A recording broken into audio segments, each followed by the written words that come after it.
To that is there's different levels of UGC that you can go down, right? UGC tooling can be really, really simple. Like if you ever played the game Neopets, there was UGC in that game, but it was basically just like styling your store with CSS. And it's funny because I think Neopets taught like a ton of people how to code out CSS back in the day. And then there's Roblox, which is sitting in the middle. It has its own programming language, and you can upload assets. And then all the way on the end of the spectrum is things like Unreal Engine or Unity. And we kind of want to sit more in this casual end of the UGC spectrum, where we want to be pretty easily accessible to have creators come in, but still be powerful enough to engage communities. Sounds good. It's exciting, honestly. I'm just excited about the whole interoperable thing. Like I found this picture here on your Twitter page actually, and I noticed all the different communities throughout Web3 that are featured here. And it's cool to see that like it's multi-chain, and like you said, you just welcome anybody in to come and build something, be creative, and yeah, have a fun experience here in Pixels. So I'm excited to like actually play this game. Like, do you guys have any storyline aspects in play? Like what's going on as far as the backstory behind Pixels when you enter this world? That's what I'd like to know about. What is the origin here? Yeah, there's a whole like lore that we have in the back end, and we're trying to introduce that more and more throughout the game. Obviously, a game like Stardew Valley has that dripping throughout all of it, and we took tons of inspiration from that game.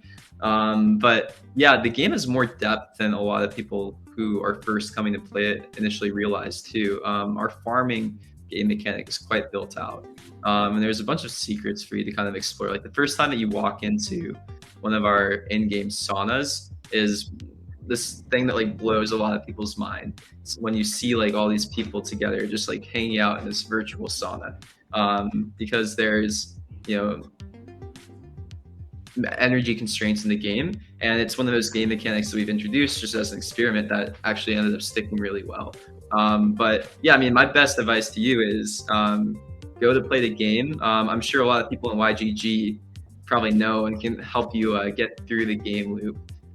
It's pretty awesome to see the amount of support through that. And it's one of those games where, yeah, the more help you get from friends, the easier it's going to be, because you might make some silly choices in your first couple of days, which aren't going to get you as far in the game as you could if you have like somebody who's walking you through, somebody who's a bit more experienced before.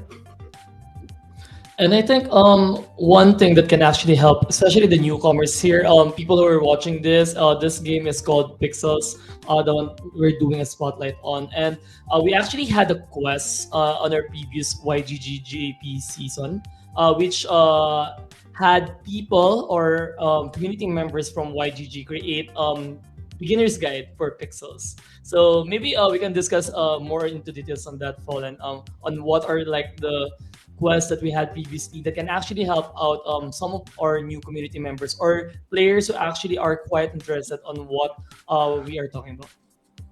Yeah, so I'm not sure if it's news to Luke and Heidi here, but we have what we call a GAP program or a Guild Achievement program, and we've been doing these seasonally. And essentially, what it is they're game achievements. I'm sure you're all familiar with those, right? Almost every game or even Steam has achievements for hitting certain things. We've done that with what we call soulbound NFTs. On Polygon, where again obviously can't trade them or sell them. That we don't want that, but we're kind of building this idea of like a Web3 resume for people within games, right? So whether or not that's doing stuff for playing games or building content around games or being a leadership, we wanted to be able to encompass all of these things and reward the people that are doing the hard work.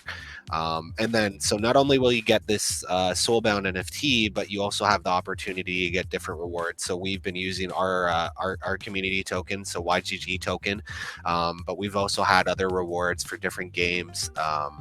Whether that's been Castle Crush or a few other things, right? Whatever token really wants to be there.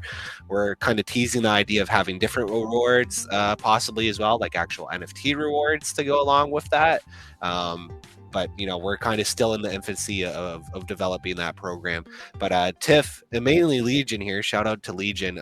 He's actually put together a lot of the Pixels quests, right? When Tiff came to us and said, "Hey, we want to work with you guys.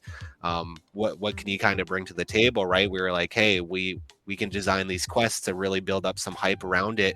And Legion has done a really, really good job of like kind of tailoring these quests and giving people an extra goal to strive towards within Pixels. So, Legion, do you want to kind of talk about Tiff and maybe some of your decisions on why you made those quests or chose those quests? Yeah, for sure. First of all, they had to be easy enough for people to be achievable to do them in a week. Also, we had some quests around the event that we just witnessed. It was from an YGG community member that had a quest to create a video or some sort of content around that event. Also, for for the new season, I ramped it up a little bit, and we have a quest to be like level 100 total in pixels, and also finish some why not quests, some flower powder quests. You know about them. So yeah, some a bit harder. The why not bottle brew quest, it's a big quest in our community, and also some easier that can be done in a week for new players to be engaged and have some sort of goal towards, and also to get the key. That's a quest to get the key of success. That's a hard one too. You gotta level up cooking. Yeah, it's the whole idea is you want some of these quests just like any other video game where it's like really, low fruit, a new beginner player could complete them, then like a mid-tier one, and then like the hardcore one, right? Like hit level 100 is a pretty lofty goal, right? I was gonna say, like who is even like close? I don't know. Maybe Camp. Yeah, a bunch of our Legion guys are probably pretty close. Like that was a joke when we were doing it. I'm like, Legion, I bet a bunch of your TIFF guys have already completed a bunch of these. Like, yeah, a few of them might. Level 100 total. It's pretty easy. Like I'm level 200, and the Chicken, Vanquish, Cam are level 400. Their total level is 400. So yeah, level 100. Levels. Okay. Yeah. Okay, no, that makes a lot more sense. I thought you meant like farming or something, and I was like, no. There is no one that has like level farming higher than 50 or something. Yeah, like, exactly. That doesn't mean it's not off the table though in future seasons, right? Yeah, level 45 on one quest is a big achievement that only like 10 players have it or something like that. Those are our top farmers. Like those are the grinders. And we talk about this a lot too, because people constantly ask us like, oh, I want harder content or I want easier content. So yeah, it's the same thing that you guys were talking about, kind of like pleasing each type of player and making it open to everyone. It's awesome. Exactly. Like who knows, maybe in the future when we talk a little bit more now that we've kind of like made introductions, right? Maybe like there is some way to kind of integrate these quests into the actual game itself, right? To give some of your players a little bit of goal, and maybe who knows, maybe it's not just YGG, maybe we can throw your upcoming Pixels token into the mix too, right? Yeah, no, that's stuff I'm super interested in exploring, honestly. We have our own rewards dashboard coming up. Like even it could go the other way too, where we could give out YGG's token, things like that. But then the stuff that you guys are doing with like that Web3 resume, I don't know if people understand how important and how necessary that is right now. That is something that's greatly missing from the space. And yeah, I'm super excited to see what you guys do with that, especially as people start to build up a resume of like other Web3 games as well. One of the biggest things that we struggle with is like the balance of like allowing for an easy onboarding experience while still making sure that rewards are given to real users. So things like a Web3 resume would be great if we could pull from that, saying, hey, this is a user who has activity in all these other games. They're probably a likely real user if they've gone through all of this work. I'm super excited to see what you guys do with that, because I think it's super important work that needs to be done in this space, and would love if that like burden of proof isn't all on us, because we do our own work on that, where we're constantly removing bad actors from the ecosystem. And a lot of the data that we look at is things like these in-game achievements. Has this person put in the work to do some of this stuff through the game or progression that didn't necessarily get them immediate returns, all of that. Like, we look at a ton of data, but these kinds of things, the more that you build up and the more cross-game references you get, the more interesting it becomes. So yeah, super excited to see how that goes for all of you. And we'll probably be using you guys for some of that stuff in the future as well.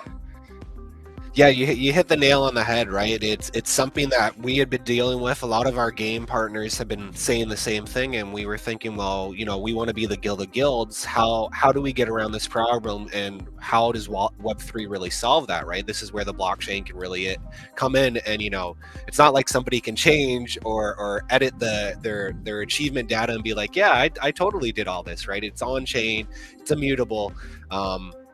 And now, any game or anything, we even have a few people that have applied for other like community leadership roles in other games, and they've like said, look, I do a lot of community stuff for YGG. I can prove it. I would be a perfect fit to kind of lead a community or help moderate, right? We even have achievements for moderation in our Discord. So it's been, definitely something that's interesting, and we're still tweaking, right? We're going to be going into our 4th season. Actually in the next 2 weeks we'll be launching that, right? And we've still been tweaking our dashboard, tweaking all the stuff, right? I'm sure you know, Luke, it's never ending, right? You fix one problem and a billion come up. Oh yeah.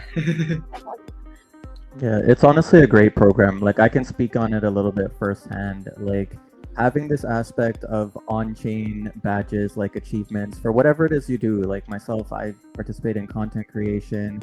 I do different things with games. I, do some community leadership things as well with some games in the community. So there's different things you can participate in aside from the quest lines for different partner games and the actual games themselves.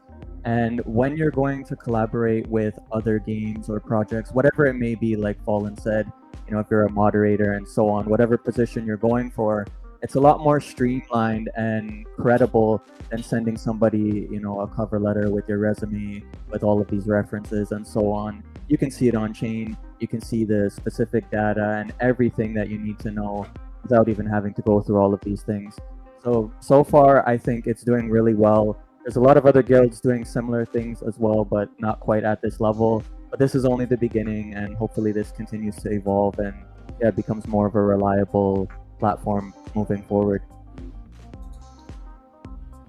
Yeah, getting this data on chain can be super helpful for the player as well too, where it's like, okay, if I know there's players in other games who might want to play Pixels, and you have that data on chain, like, I'm probably going to want to give you an incentive to play Pixels. So having this data on chain as a player is pretty valuable, because then you're showing other games like, hey, I'm a great player in these other games. I'm very valuable to your ecosystem.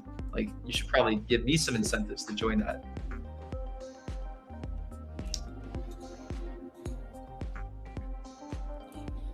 Yep, agreed. It's good stuff. Yeah, I had Sempu kind of pull it up there just to showcase a little bit of what it is. This is our new dashboard we released in season 3. Before it was we didn't have a dashboard.